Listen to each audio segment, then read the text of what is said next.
Good day there everyone. If you built an app using BASE44 and want to publish it on the Google Play Store, this video will guide you through the full process, from export to approval. So firstly, make sure to sign in with your Google Play developer account. You just go ahead on Google and type in Google Play Developer.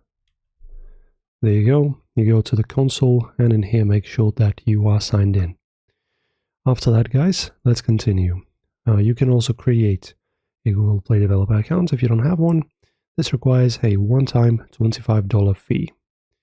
Then, in BASE44, export your Android build.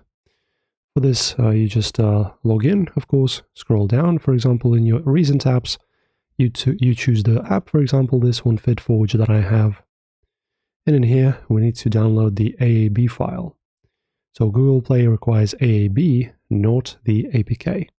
So in here, you go ahead and download, export as zip, or you can just also publish.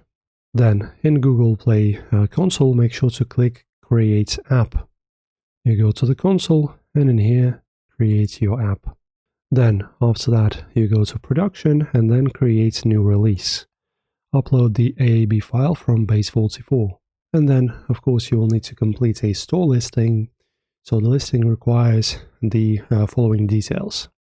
So it's going to be app description, app icon, feature graphic, screenshots, app category, and privacy policy URL. Complete the content rating, data safety, and app access forms. Fix any errors shown by Play Console. And then just click on Submit for review, and your approval will take usually around from a few hours to a few days. So that's it. That's how it's done. Make sure to not forget about the account on Google Play Developer. If this video helped you out, like and subscribe, and see you in the next tutorial.